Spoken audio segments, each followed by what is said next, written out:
Então, gente, vamos começar hoje esse texto aqui do eu e do I. Isso eu coloquei lá no Classroom, o texto que é o que eu uso, né? Porque vocês vi que vocês têm, que postaram até no grupo, alguém postou aquela tradução do Paulo César, né? E assim, a primeira coisa que eu chamo a atenção é que tem as traduções diferentes, né? Vocês vão encontrar com o eu e o id, como está na Standard, né?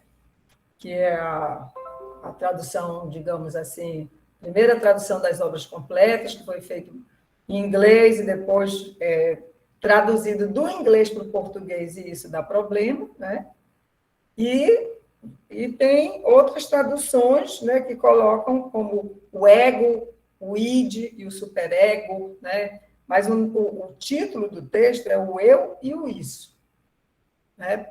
Se traduzido direto do alemão, porque Freud estava tratando ali do eu, dessa instância, né?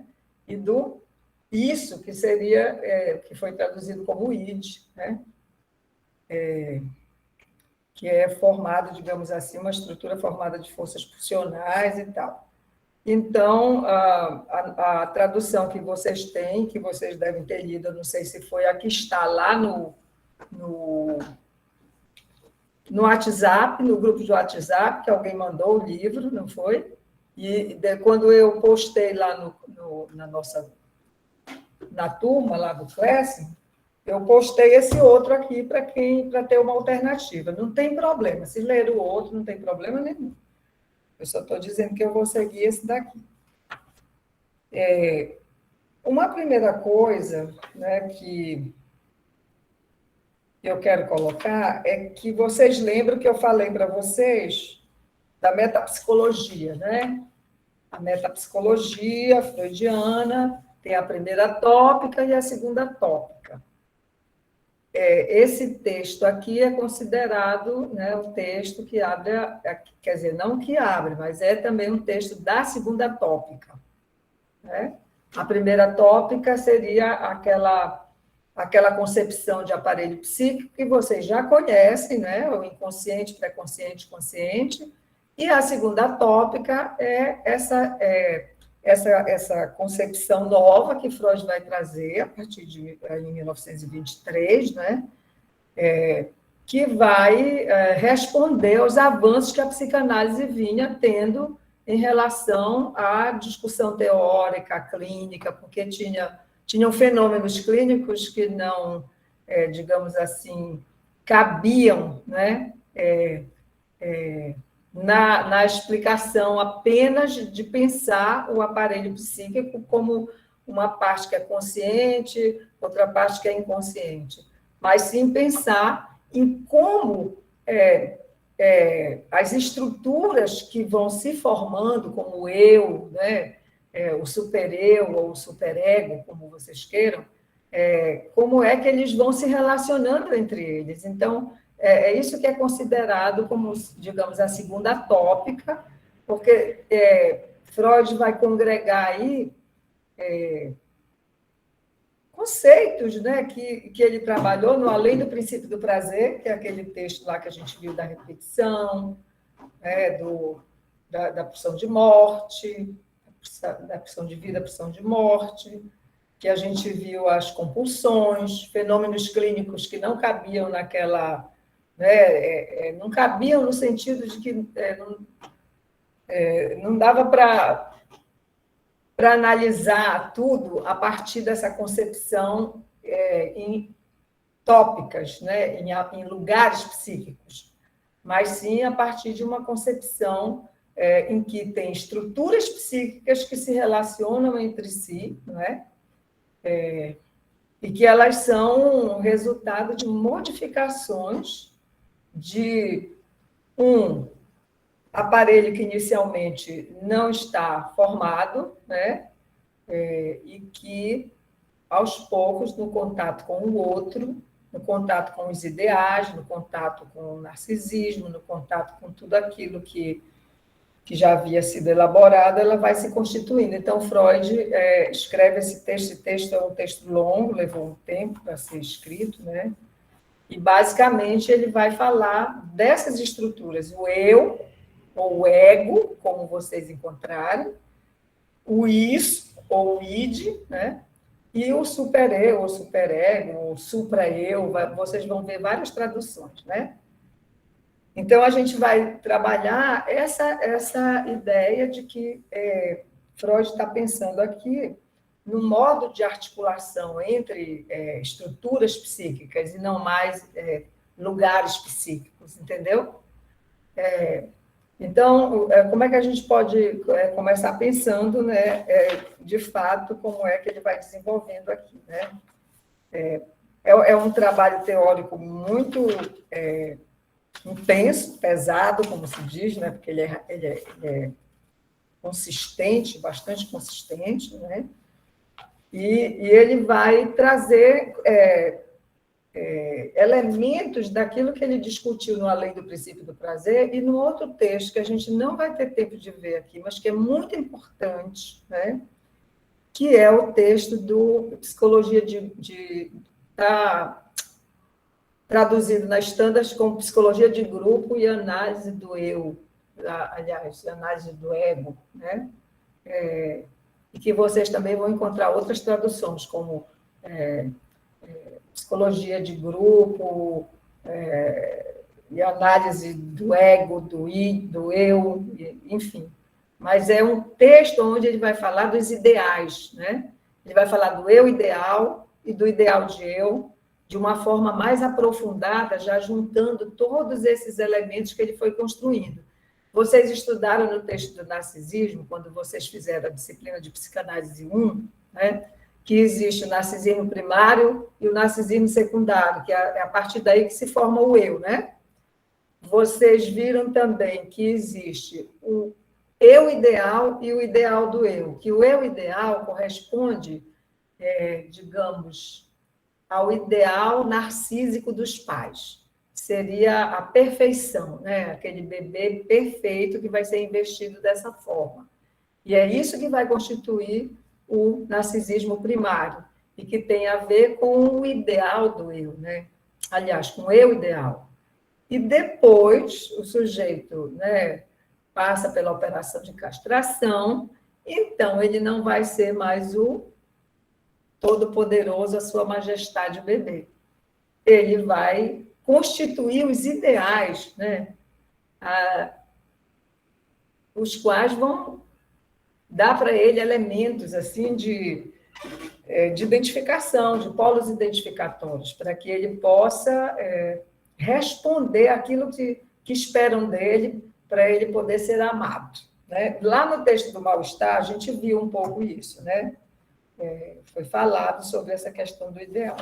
Então, aqui nesse texto, é justamente o que Freud vai fazer, é começar retomando a primeira tópica, a ideia da consciência e do que é o inconsciente. Ele explica tudo de novo de uma outra maneira, né? Porque essa segunda tópica não vai eliminar a primeira tópica, porque ele vai continuar pensando em termos, né, de lugares psíquicos, digamos assim, consciente e inconsciente, mas ele vai acrescentar essas estruturas. Particularmente, ele desenvolve aqui a ideia do eu, né? O que é que seria o eu, como é que a gente pode pensar um eu, e ele começa dizendo que o eu não é todo consciente, né? O eu tem uma parte consciente e uma parte inconsciente, né?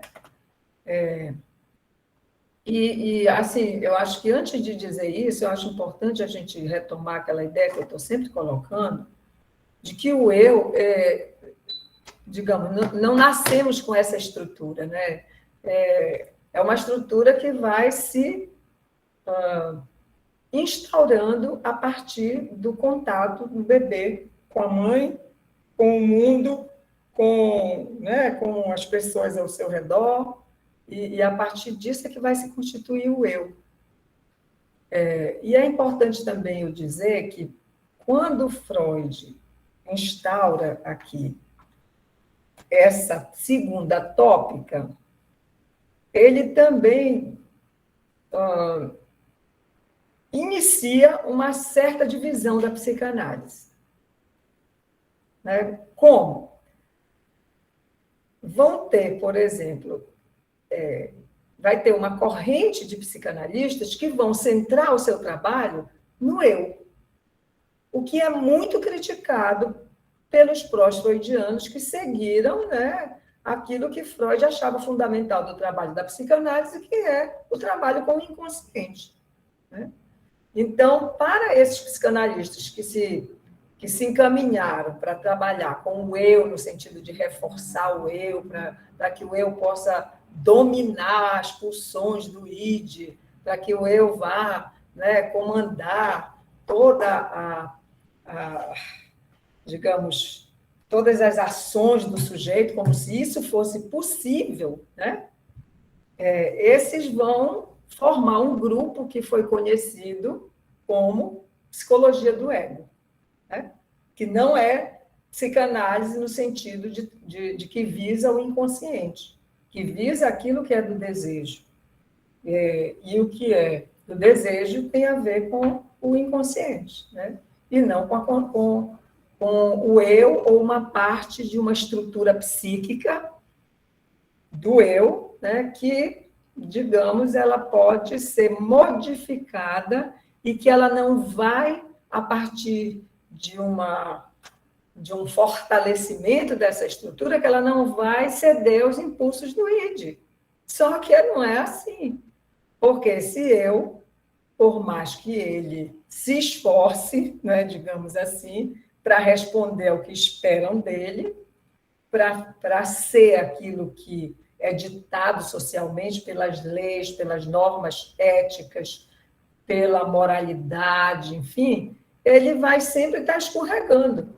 Por quê? Porque ele tem uma outra parte, que são ou uma outra estrutura, que é o id, ou isso, né? Que está ali o tempo todo forçando passagem, né? Que tem digamos, a finalidade, o objetivo de satisfação imediata. E o eu tem que fazer aí essa mediação entre as pulsões do isso, as pulsões que vêm, né, do id e a realidade. Né?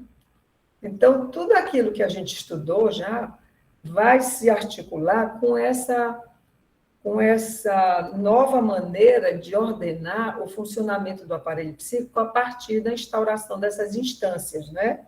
O id, o ego e o superego. Então, vejam, eu disse que quando Freud escreve esse texto, quando Freud discute essas relações entre essas estruturas psíquicas, uma galera, né, da psicanálise vai, né, formar.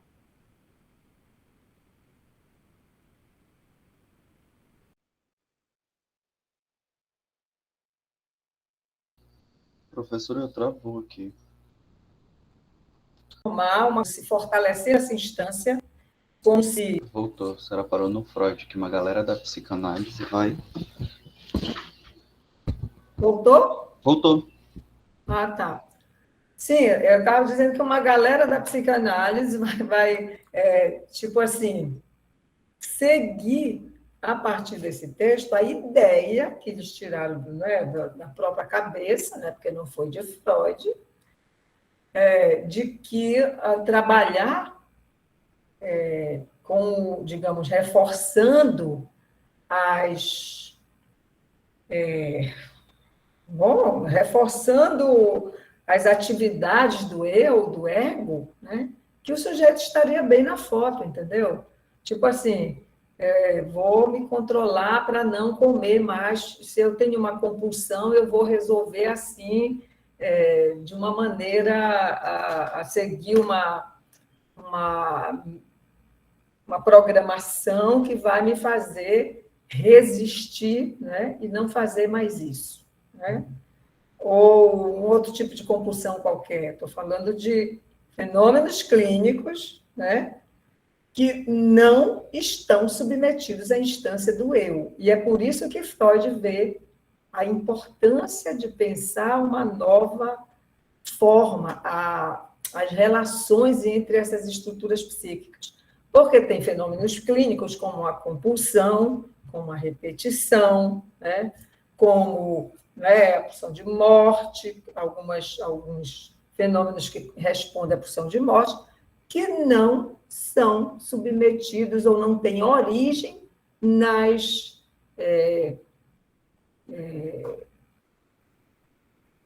na constituição do eu. Ela tem origem em outro lugar, que não é esse, né?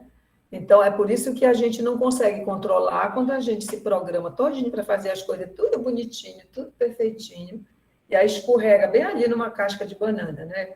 E aí fica, ai, eu sou um fraco, eu não consigo. Aí fica naquela reclamação, né, da insuficiência neurótica de não conseguir fazer isso, não conseguir fazer aquilo. Porque se colocou uma meta, uma origem, acreditando que o eu é uma instância que vai estar sempre submetida à minha vontade. Mas Freud está dizendo aqui que o eu tem uma parte que é inconsciente e que ele não obedece à minha vontade.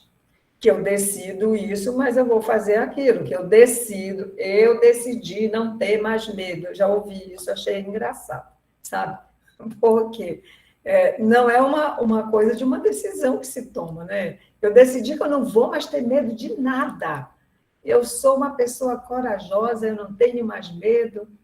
Quer dizer, é uma mera ilusão, é como acreditar que, bom, nos doentes, né? Tem gente que acredita, tudo bem, cada um com o seu cada qual, mas, enfim, tem alguns elementos, né, que não cabem nessa ideia de que, reforçando o eu, está tudo resolvido, está tudo bem e vamos à luta. Não é assim.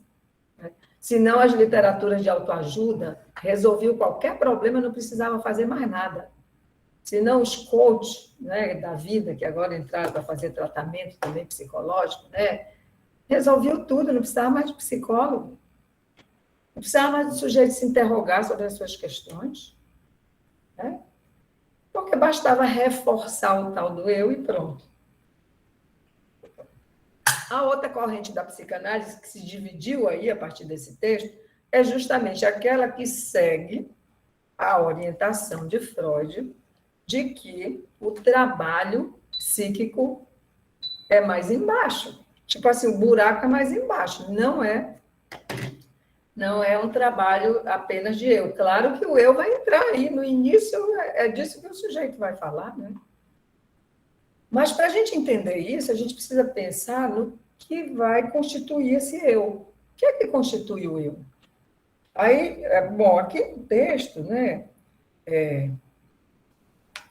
Freud vai dizer, por exemplo, né, que tem dois tipos de inconsciente. Né?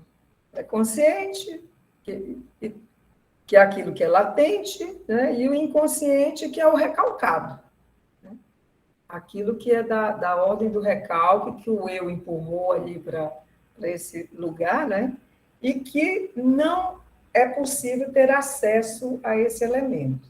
Mas ele vai dizer mais ainda, ele vai dizer que o eu, né, essa instância psíquica, ele é formado a partir de um ponto inicial, e aí ele toma lá de volta a questão do bebê, quando ele chega, né, ao mundo, não tem essa diferenciação entre id, eu e superior, porque isso vai se constituir depois.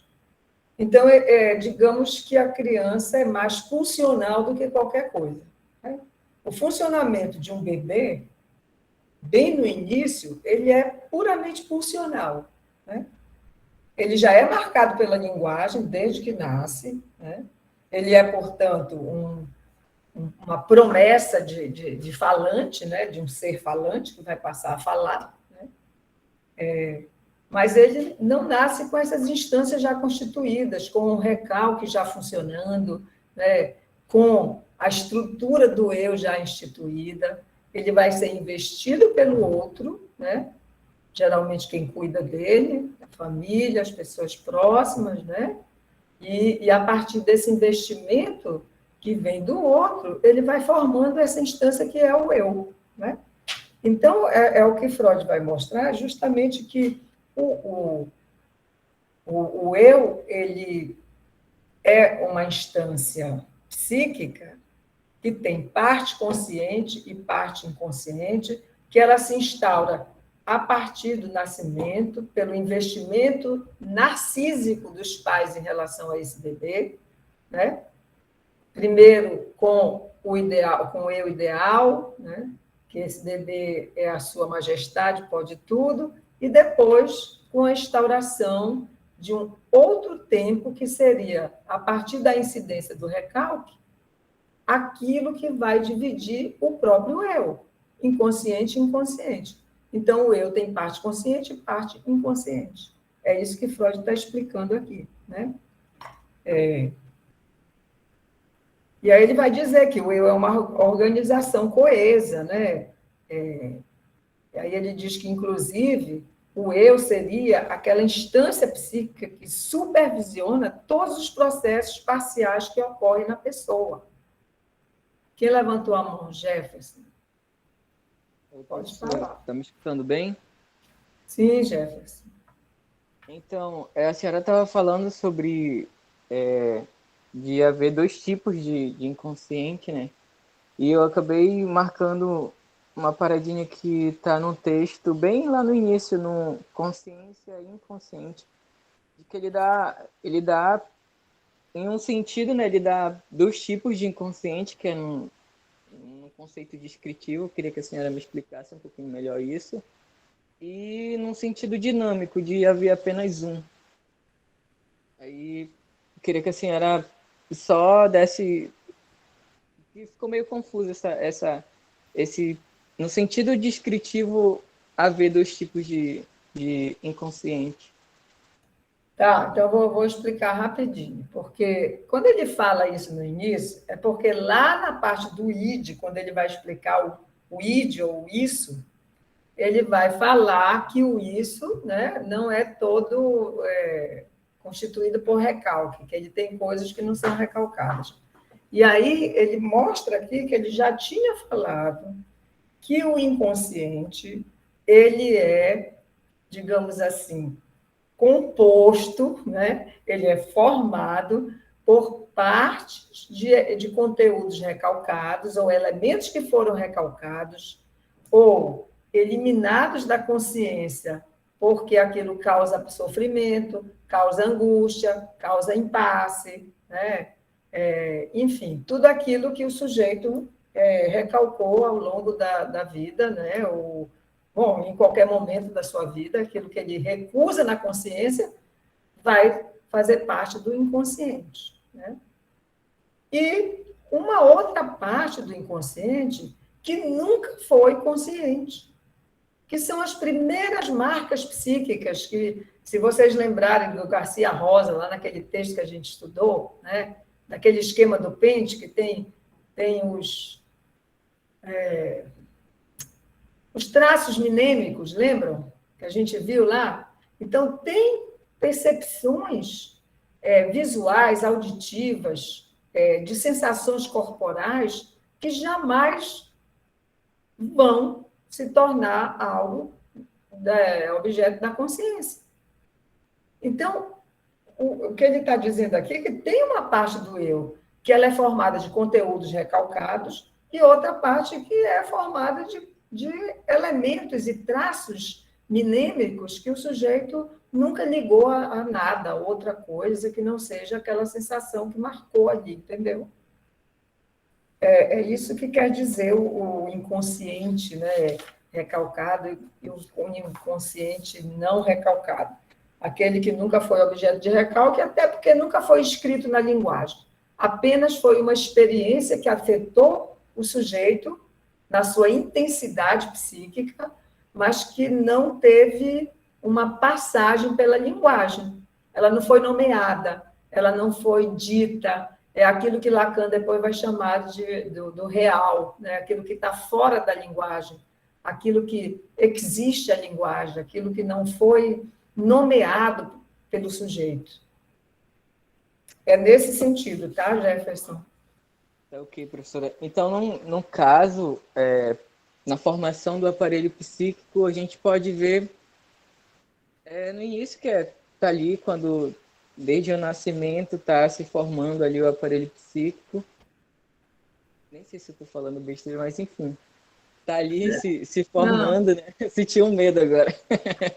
Que isso? Tá ali, Vai falando aí. mas aí tá ali se formando o aparelho psíquico. E quando já se constitui um aparelho psíquico já formado completo, né? Dentro desse aparelho psíquico completo, já formado de um adulto, digamos que já tem ali seus recalcamentos, enfim. Eu posso dizer que isso seria mais o aparelho psíquico do sujeito já completo, seria, digamos assim, que um conceito mais dinâmico. E dentro da formação do aparelho psíquico da criança, da criança não, porque a gente vai ver no adulto, tem muitas coisas que tá inconsciente da infância.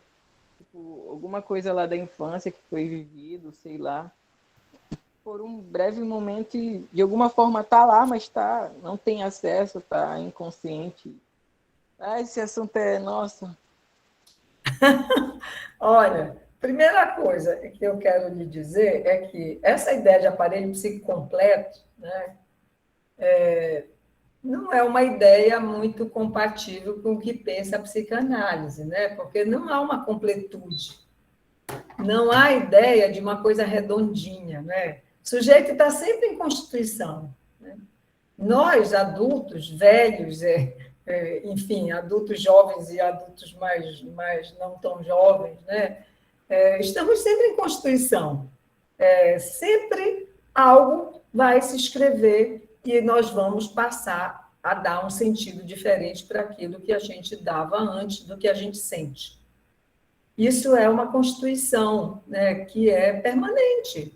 Então, essa ideia de completude não há. Mas eu entendi que você quer dizer assim, que quando a criança já passou por todas digamos, as operações de constituição do sujeito, ou pelas fases da constituição do sujeito, que em Freud seria, né, fase oral, fase anal, fase fálica, né, o período de latência e depois a puberdade, né, quando volta todas as fantasias sexuais infantis.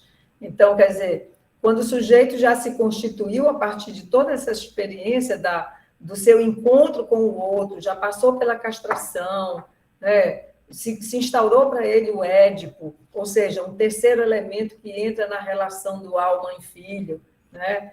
Então, quando tudo isso acontece, a gente pode considerar que esse sujeito já teve a oportunidade, né, de funcionar de uma outra forma que não seja aquela forma direta e funcional como é o bebê, né? Quer fazer cocô? Faz. Quer fazer xixi? Faz. Não espera, não posterga, não leva em conta a realidade para se realizar. Então, a gente pode considerar que alguém que tem esse funcionamento, não que é completo, né, nem que é perfeito, mas que ele tem esse funcionamento é porque ele já passou pelas operações de constituição psíquica e que, portanto, né, ele pode operar de uma forma, digamos, menos angustiante para ele, porque ele tem o controle das suas pulsões muito mais do que quem não passou por isso.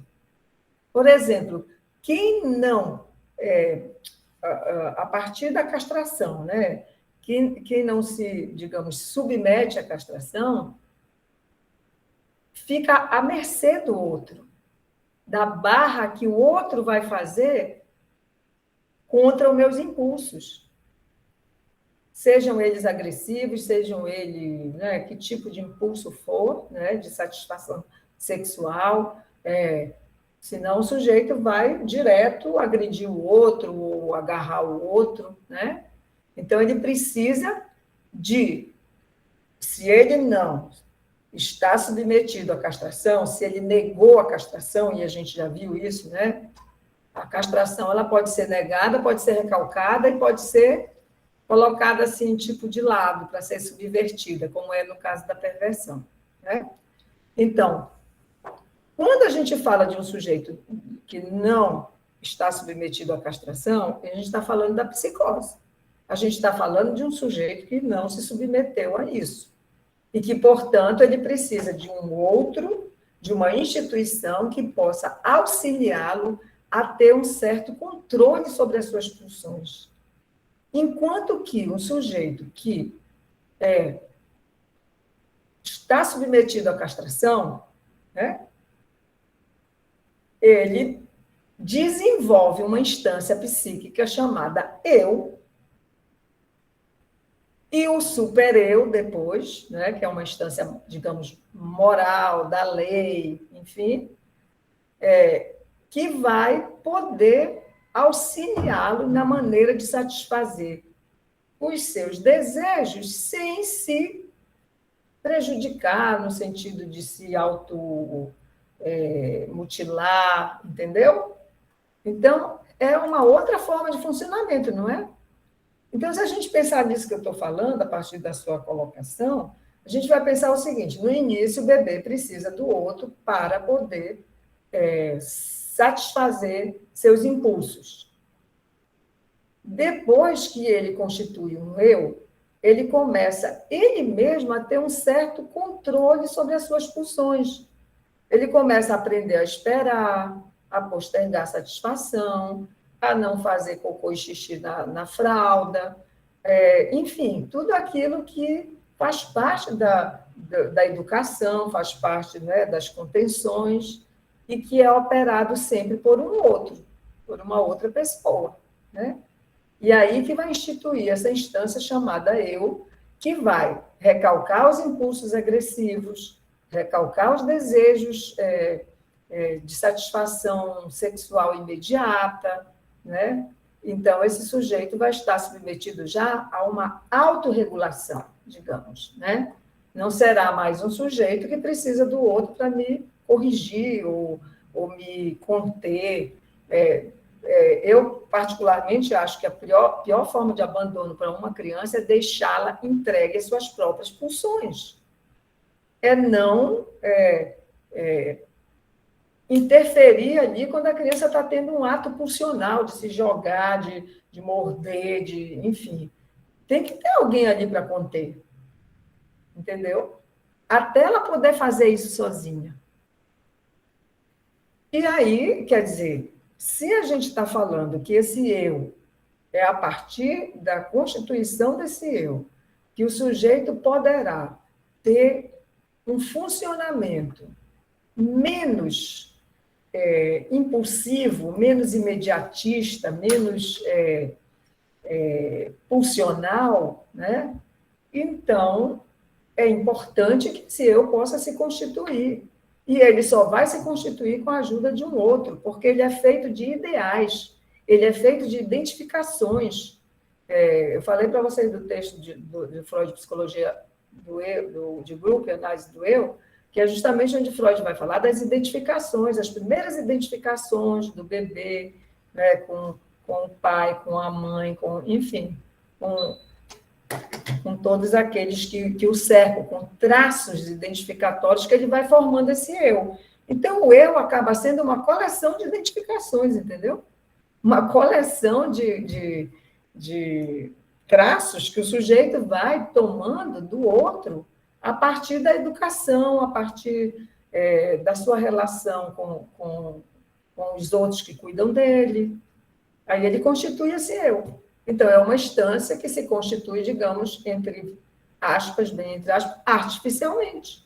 Então, a gente não nasce com essa instância já pronta, senão não precisaríamos, né, que nos ensinassem nada, né, a nos contermos quando precisamos, né, a esperar, postergar uma satisfação, a esperar, por exemplo, a hora de comer, a hora de se alimentar, a hora de dormir, entendeu?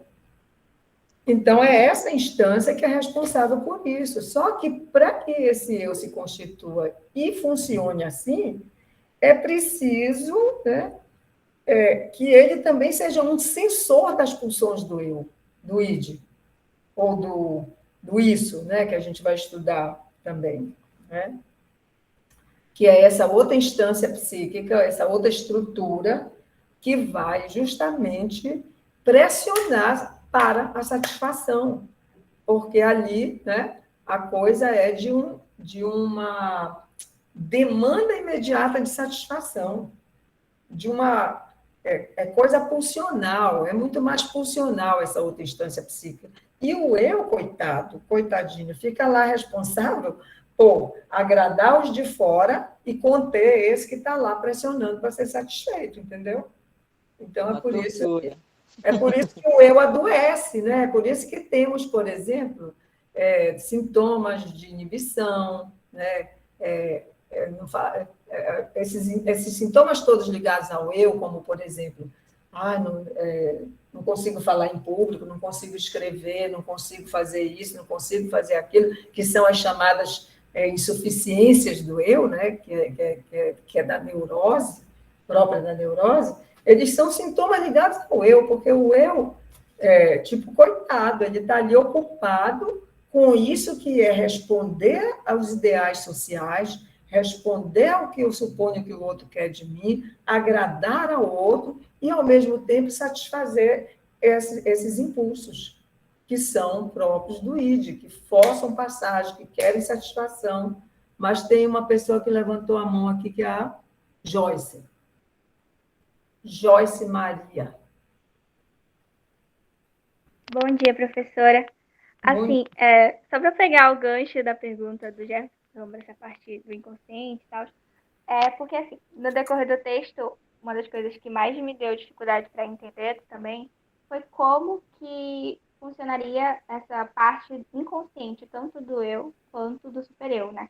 Do supereu, eu acredito que para mim tenha ficado mais fácil, mais palpável, por causa que a professora em psicanálise 1 já tinha comentado um pouco sobre, eu acredito que a ideia também é mais assim, é, perceptível, que no caso tem essa parte de que ele é herdeiro ali do complexo de Édipo, que ele tem contido nele, digamos que um investimento libidinal ali de amor nos pais, né?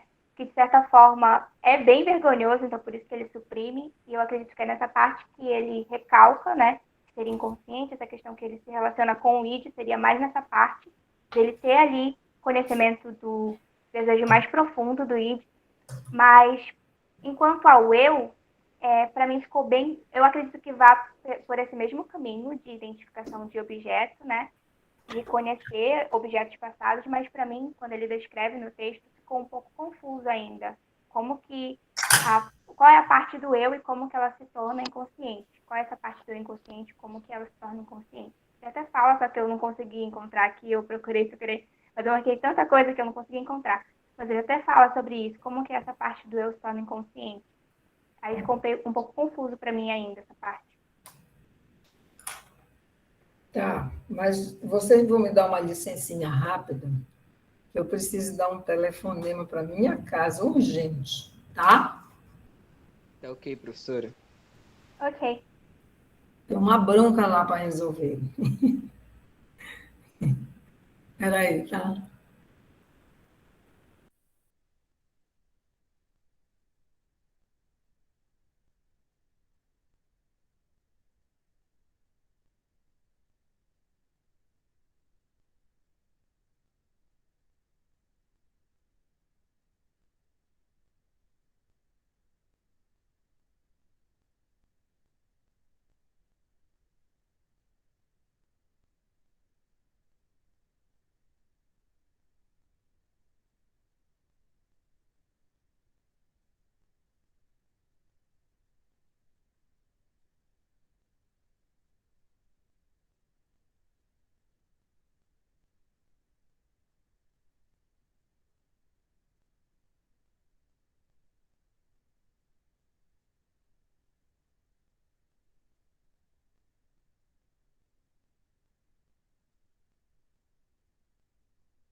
estava falando com o microfone fechado.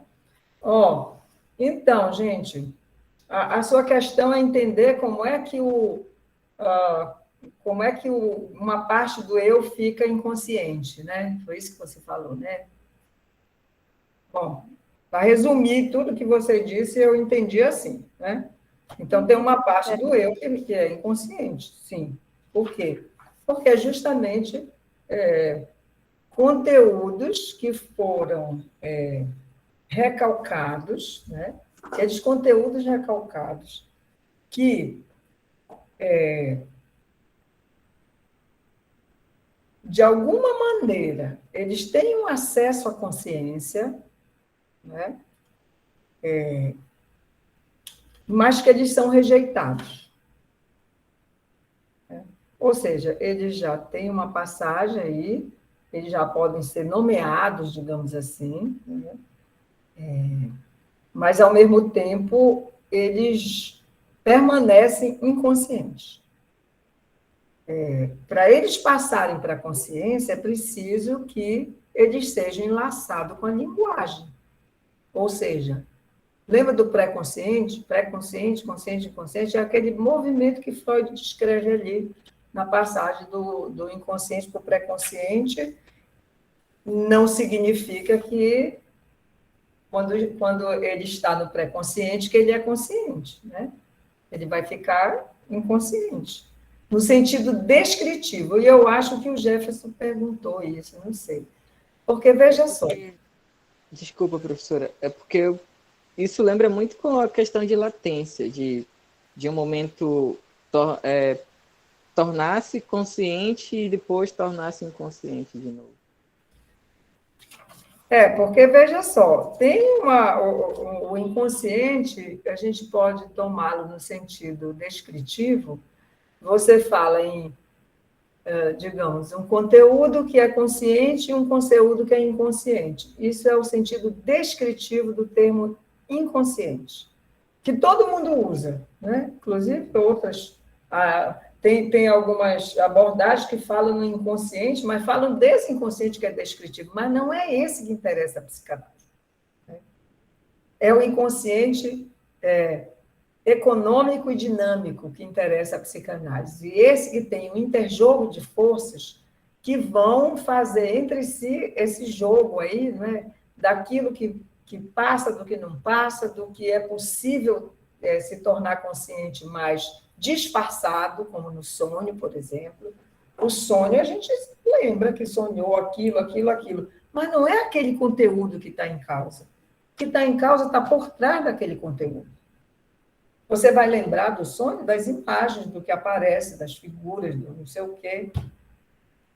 Mas a gente só pode resgatar algo de inconsciente do sonho se a gente contar o sonho, relatar o sonho, colocar em palavras. Aí a coisa muda de figura, entendeu? Então, é mais ou menos esse funcionamento. Não há uma coisa assim que, não, mas isso aqui só é assim. Porque senão, realmente fica difícil, né? Aqui, por exemplo, não sei se qual é o texto que vocês estão, se estão com o que eu mandei ou com o outro, né? Ele deixa bem claro que existe uma resistência no eu, que não deixa que aquele conteúdo que está ali, né, e que permanece descritivamente inconsciente, porque não está na consciência, mas já foi, digamos assim, ele não é recalcado, né?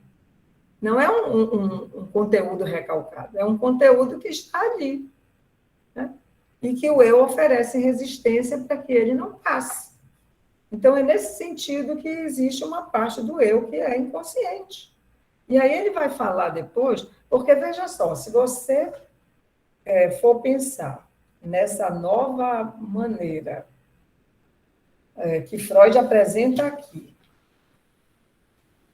que é bastante complexa, né? De pensar no aparelho psíquico, você vai estar trazendo mais elementos para além daqueles que a gente já conhecia, que é o inconsciente, pré-consciente, consciente. Agora a gente está falando de estruturas psíquicas que se relacionam entre si. que tem elementos ali, por exemplo, no eu, que do ponto de vista do inconsciente, eles são inconscientes, mas do ponto de vista da consciência, eles são alguns conscientes. Por exemplo, tem palavra que escapa no ato falho, né? Que ela escapou, ela está ali, consciente, mas você não sabe o que é que aquilo quer dizer, né? Com que está ligado no inconsciente. Você precisa fazer uma análise daquilo. Mas por que eu falei isso e não falei aquilo? Por que eu troquei essa palavra? Por que eu fiz aí? Por que eu esqueci esse negócio? Quer dizer, a palavra em si está consciente, mas você não sabe o que aquilo quer dizer. Né? Você diz, não, foi só uma troca mesmo, não foi nada, não tem nada a ver. Não, esse sonho não quer dizer nada. Sonho não tem nada. Entendeu? Essa que é a lógica que a gente tem que pensar aqui, entendeu? Como é que funciona isso? Porque aqui na teoria, né, Freud está explicando como é que essas instâncias se relacionam, como é que o eu e o id se relacionam. Inclusive, na segunda parte, ele vai falar do eu e do id, né? Como é que essas duas instâncias vão se relacionar, e a gente vai, né, ter na próxima mais um dia para estudar isso, né? Mas ele vai trazer todos os elementos que vocês já conhecem, as pulsões, né, os destinos pulsionais, particularmente do recalque, né? Como é que isso vai se congregando aí, como é que isso vai se ordenando dentro desse aparelho psíquico, a questão do prazer, do desprazer, da percepção interna, da percepção externa, o que é que move o sujeito, é muito mais aquilo que vem do mundo interno do que do mundo externo, né? Então, o sujeito, embora se constitua a partir do que vem do outro, do campo do social, né? Embora ele se constitua como eu a partir disso, mas ele não é todo isso que ele organizou para poder viver com o outro. Né? Para a gente viver em sociedade, a gente tem que se organizar, digamos assim, psiquicamente. E para suportar as pressões do id, os desejos que a gente não pode realizar, porque a gente vive em sociedade, a gente precisa o quê? De ter uma forma de elaboração disso tudo que possa mediar uma certa satisfação, né, pulsional com a vida em sociedade, com a vida com o outro, conviver junto com o outro. Tem gente que não consegue conviver com ninguém. Briga com todo mundo, sai se degladiando com todo mundo, não consegue estar junto de ninguém, né? Lembra do texto lá do mal-estar, que o homem é o lobo do homem? Pois é. Então, é necessário que o sujeito se organize de alguma maneira, internamente, para ele poder viver com o outro, né? Então, ele precisa, mas, ao mesmo tempo, aquilo que ele sente na experiência do seu próprio corpo, as suas experiências subjetivas, elas não dependem daquilo que vem do outro, né? Então, é preciso que o sujeito possa nomear essas experiências. Nós somos seres que precisamos nomear o que acontece com a gente. A sensação de mal-estar que a gente tem, ou se a gente está triste, ou se a gente está angustiado. A gente tenta dizer em palavras o que a gente está sentindo. E é preciso fazer isso, porque você está fazendo uma ligação entre uma experiência subjetiva, o que você está sentindo, com, né, o sentido que você possa dar a ela, com a possibilidade de estabelecer um saber sobre aquilo que acontece com você. E é só você que pode falar disso. Né? Não adianta dizer que quando está sentindo isso é porque você tem síndrome não sei de quê, síndrome não sei das quantas, transtorno não sei de quê. Isso vale para todos, né? Porque todo mundo, se for ver, tem um negócio que tem lá no DSM. A gente sai se autodiagnosticando, que agora é assim que vocês vão receber pessoas na clínica. Todo mundo se diagnostica, todo mundo tem um diagnóstico de alguma coisa. Porque tá na mídia, né? Tá nas redes sociais, tá não sei aonde. Não, mas eu sei que eu tenho autismo, que agora as pessoas estão se diagnosticando com autismo, depois de adultas, né? Porque tem isso. Então, é autista. Ou então, eu tenho, como é? TDAH, eu sou disperso, eu sou não sei o quê. Bom, enfim, pode ser o que for, dá o nome que der, mas o sujeito tem que ele falar da experiência dele, daquilo que o acomete. Então, é importante que a gente estude isso aqui, por quê? Porque se a gente estudar isso aqui, a gente vai ver que existe um interjogo entre aquilo que é prazeroso para o sujeito com aquilo que é desprazeroso. Então, ele está sempre nesse jogo do mal-estar ou do desprazer com aquilo que é o prazer. A princípio, todos nós desejamos só ter prazer. Mas isso é da ordem da impossibilidade, porque senão a gente não sobreviveria, né? Só tendo prazer. E tem algo que vai para além do princípio do prazer, que é preciso que tenha esse interjogo aí de forças, né? E quando Freud faz essa elaboração, né, ele vai falar, por exemplo, das pulsões como aquilo que vai estar o tempo todo instigando o sujeito a algo, né? Seja no pensamento, seja na ação. E que tem uma instância chamada eu, que vai ser responsável para mediar isso aí, para, digamos, ver as possibilidades de satisfação possíveis, né, para que o sujeito tenha algum prazer, mas sabendo que o prazer absoluto e total, ele não existe, isso é uma falácia, né? Quando tem alguns tratamentos, né, que prometem a felicidade, então vocês desconfiem disso, vocês vão ser psicólogos, já estão quase, né, sendo daqui a pouco. Então, a gente não pode entrar nessa onda de sair iludindo as pessoas que ela vai ficar ótima, feliz para sempre, se ela fizer lá um negócio que ela vai parar de fazer aquilo que ela não quer fazer, porque aquilo vai voltar, se ela não falar disso, se ela não trabalhar isso, entendeu?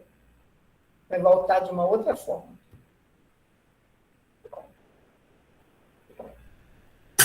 Bom, pode falar, Jefferson.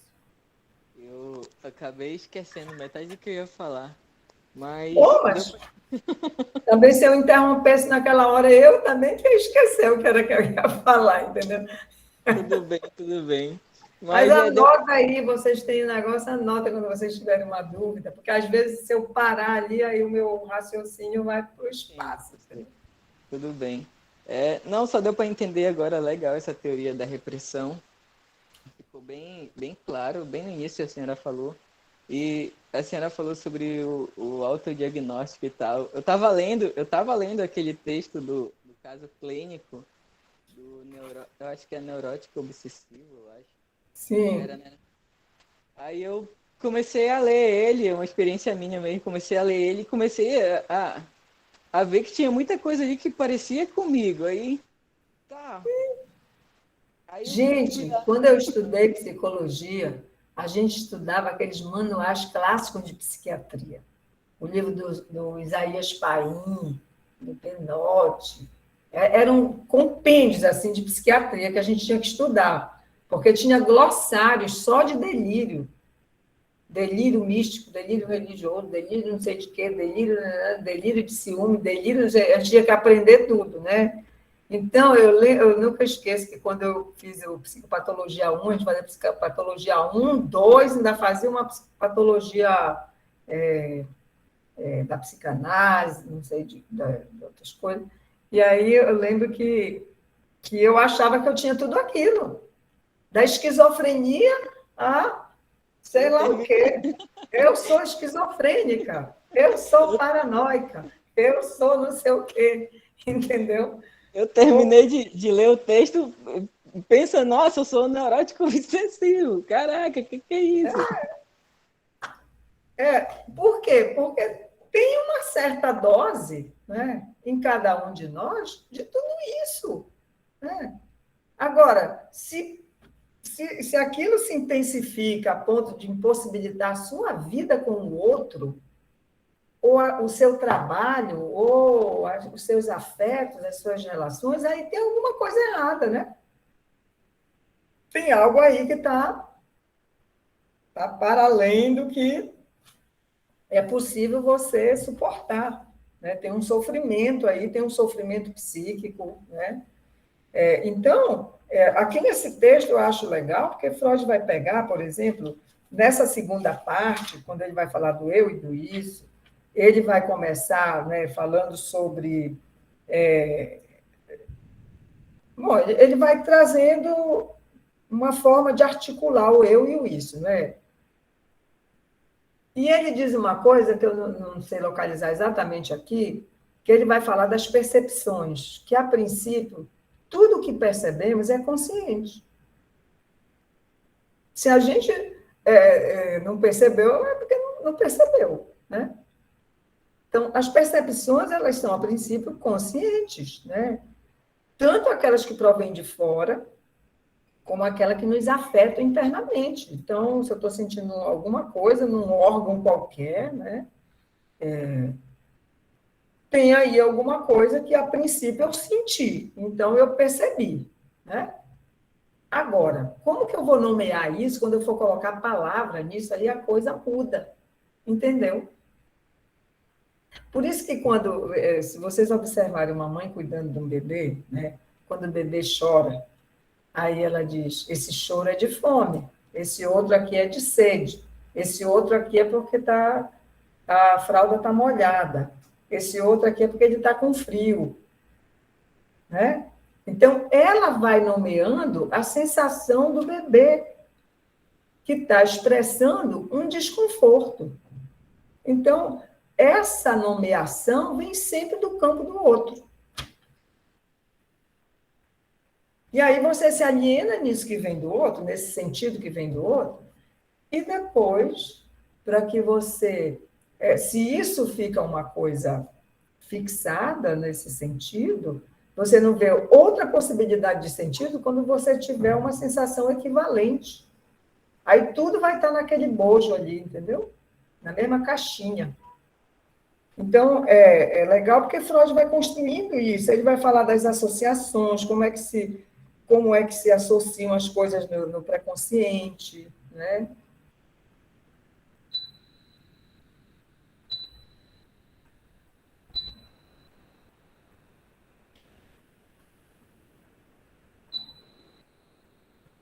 Peraí, tá um calor aqui.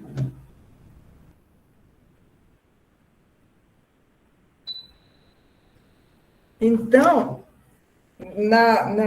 mais ou menos lá pela segunda página, da parte 2, da terceira página, ele vai falar do que chega pela imagem acústica do som, né, para a criança, como aquilo vai excitando o aparelho, né, como a percepção visual também, aquilo, né, o que a criança vai percebendo. Ele vai falar, né, daquilo que a criança escuta, daquilo que a criança... Eu lembrei agora de uma criança, né, que... porque Lacan depois vai trabalhar essa ideia da pulsão invocante, né, daquilo que chega pelo ouvido, né, que se constitui como algo que é pulsional, que arranca o bebê ali, que enlaça o bebê ao outro, né, aquilo que vem pela palavra, pela voz, pelo som, às vezes por um som ritmado, aquele tate-pitate que a gente fala com a criança. Ai, bebezinho da mamãe, isso é absolutamente indispensável para enlaçar a criança ao outro, né? Então, essa percepção, que é uma percepção, né, sonora, isso vai enlaçar a criança ao outro.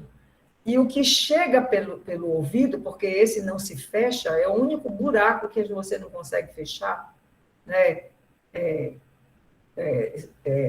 Tipo assim, eu quero fechar o nariz, eu paro de respirar e eu respiro. Eu paro. Assim, conscientemente eu impeço. Eu vou para baixo d'água, eu prendo a minha respiração, eu não respiro. Eu fecho os olhos se eu não quiser enxergar. Agora, se eu não quiser escutar, não tem quem faça eu poder fechar esses ouvidos. Então, dormindo, acordado, sonolento, você está escutando. Então, tenho uma história de uma criança que a mãe contou o seguinte, ele era assim, tinha uns 4, 5 anos, e ele estava rondando uma reunião de amigas que ela estava, e que ela estava falando coisa que ele não poderia ouvir, né? E aí ela dizia para ele assim, menino, vai para lá, que aqui está a conversa de adulto, né? Quando a gente é criança, pelo menos na minha época, a gente não podia estar perto dos adultos conversando. Agora as crianças ficam, né? Escutam tudo.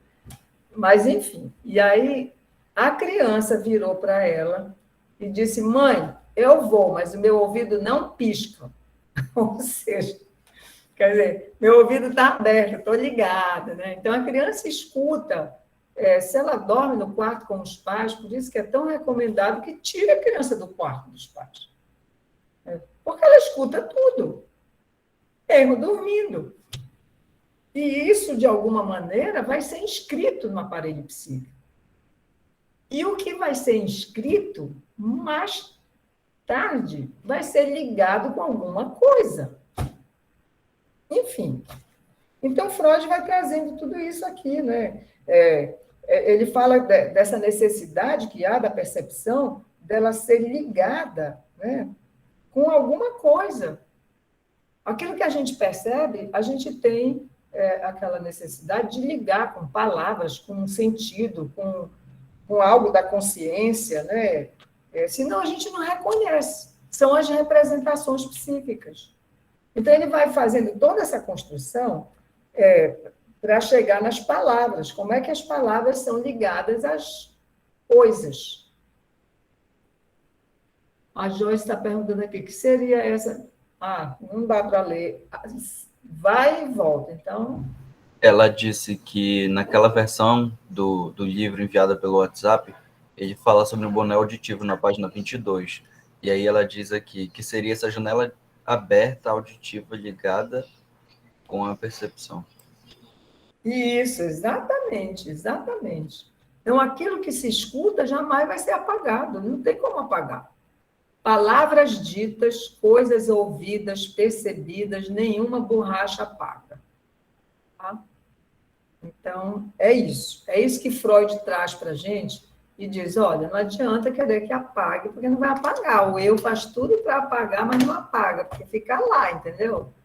De vez em quando aparece, num ato falho, no sonho, aquilo que é, digamos, que faz parte do recalque. Agora, aquilo que nunca foi recalcado, enfim, vai aparecer se você for trabalhar numa análise e for tentar ligar alguma coisa, né? E depois ele vai falar, vocês não têm aí aquela imagenzinha, aquele desenho que Freud vai fazer, que eu acho fantástico, né?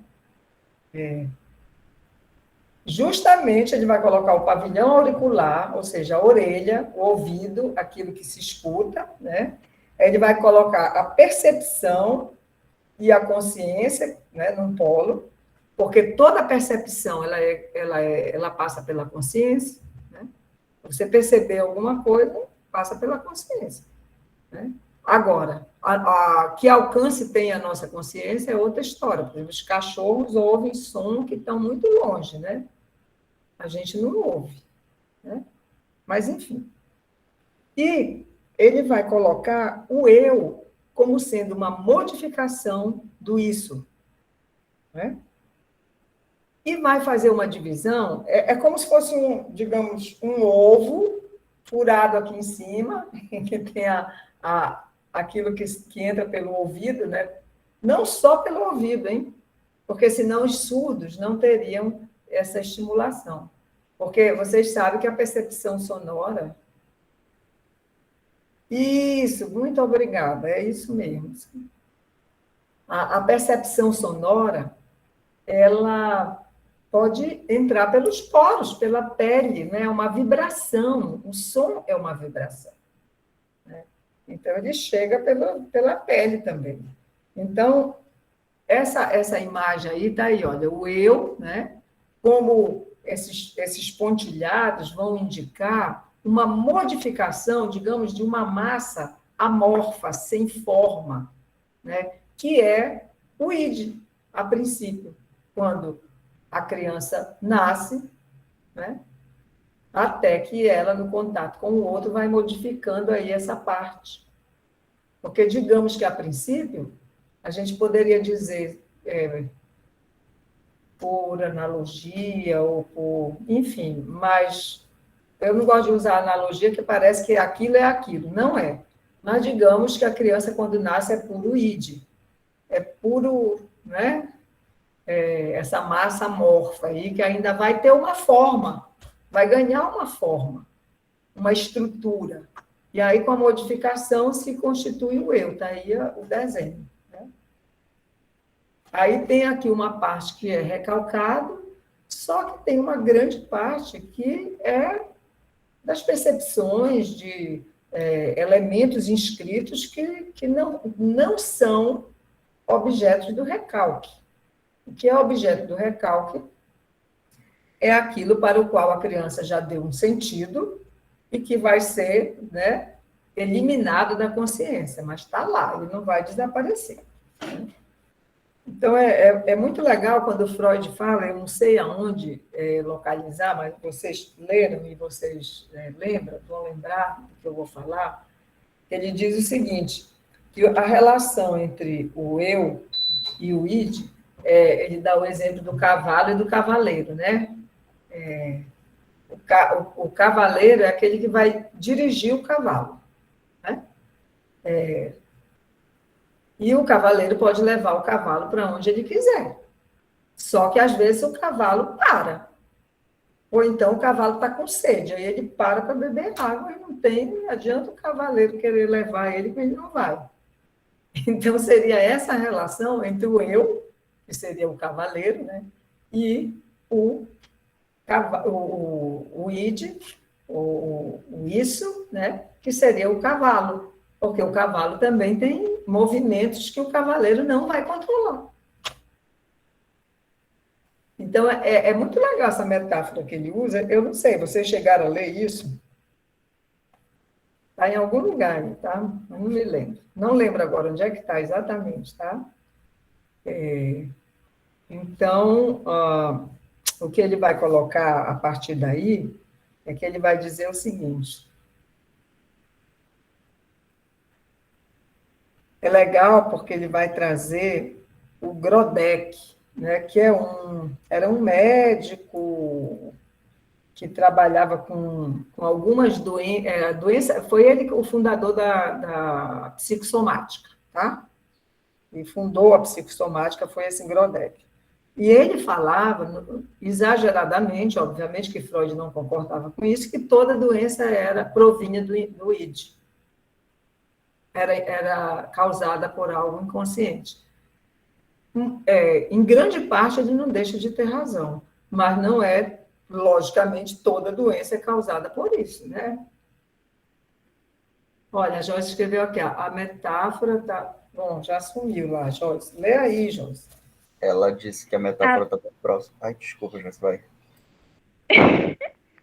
A metáfora está bem próxima da imagem, professora, bem próxima mesmo. Isso aqui, uns 2 ou 3 parágrafos abaixo.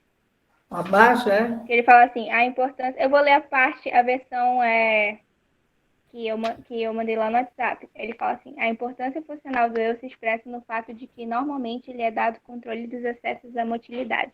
Assim, em relação ao id, ele se compara ao cavaleiro que deve pôr freios à força superior do cavalo, com a diferença de que o cavaleiro tenta fazê-lo com suas próprias forças, e o eu com forças emprestadas.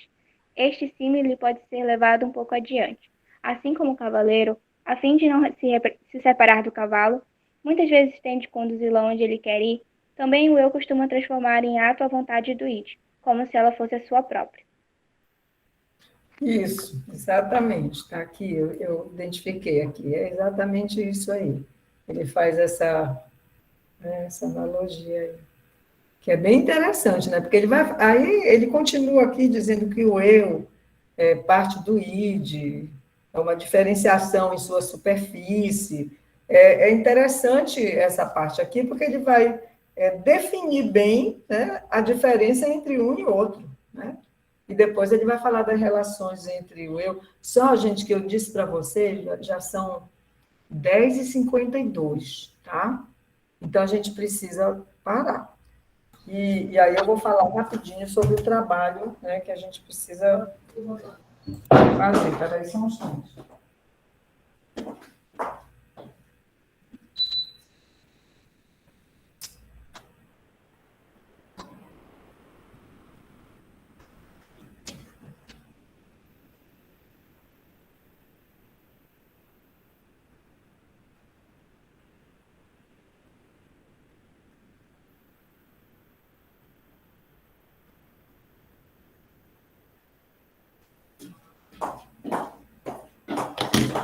Então, eu falei para vocês que